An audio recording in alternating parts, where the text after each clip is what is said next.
Hello అండి, నేను doctor Pasireddy Suman, children specialist. ఈ వర్షాకాలం మొదలైంది కాబట్టి మనం బరాబర్ దోమల గురించి ముచ్చట పెట్టుకోవాల్సిందే. ఇక పుసుకున్న దోమలు ఎన్ని రకాలు ఉంటాయి, వాటిని ఎట్లా గుర్తుపెట్టుకోవాలో చెప్తా అనుకున్నారు. కాదు ఈ దోమలు చంపడానికి వాడే ఆల్అవుట్లు ఉంటాయి కదా, అదేగా లిక్విడ్ వేపరైజర్, మస్కిటో రిపెల్లెంట్స్, వాటి గురించి అన్నమాట.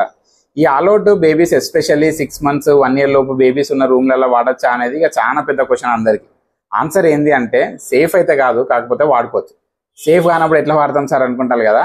ఎట్లా అంటే బేబీ రూమ్లో లేనప్పుడు ఆన్ చేసి పెట్టి బేబీని రూమ్కి తీసుకొచ్చే టైంకి ఆఫ్ చేయాలన్నట్టు. ఇట్లా చేస్తే చాలా వరకు సేఫే. అండ్ ఇవి వాడేటోళ్ళు గుర్తుపెట్టుకోవాల్సిన ఇంకో ఇంపార్టెంట్ ముచ్చట ఏంటంటే ఆ బెడ్ల పక్కన పెట్టుకొని మంచిగా వాసన వీరకండి. కొంతమందికి ఆ వాసన వీరిస్తే కానీ ఆ దోమలు చచ్చిపోయిన ఫీల్ రాదన్నట్టు. ఇట్లా కాకుండా రూమ్ లోపలికి వచ్చే డోర్లు, కిటికీల దగ్గర పెట్టాలన్నట్టు వీటిని. అది కూడా ఎస్పెషల్లీ సాయంత్రం దోమలు ఇళ్ళకి వచ్చే టైంలో పెట్టుకోవాలి. ఇక చిన్న బేబీస్ ఉన్నోళ్ళు మర్చిపోకుండా ఇవి బంద్ చేయండి వాళ్ళు ఉన్నంతసేపలు. సార్ మరి వాడినా కూడా దోమలు పోతలేవు సార్ అని మాత్రం కమెంట్లలో కొట్టకండి. ఇక పంచాయతీ అయితే నాకు సంబంధం లేదు.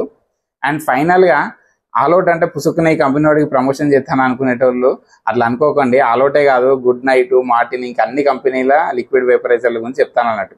ఇక మస్కిటో కాయిల్స్, అట్లనే మస్కిటో రిపెల్లెంట్ క్రీమ్స్ ఉంటాయి కదా, ఇక వాటి గురించి నెక్స్ట్ వీడియోలో చెప్తా. Thanks for watching.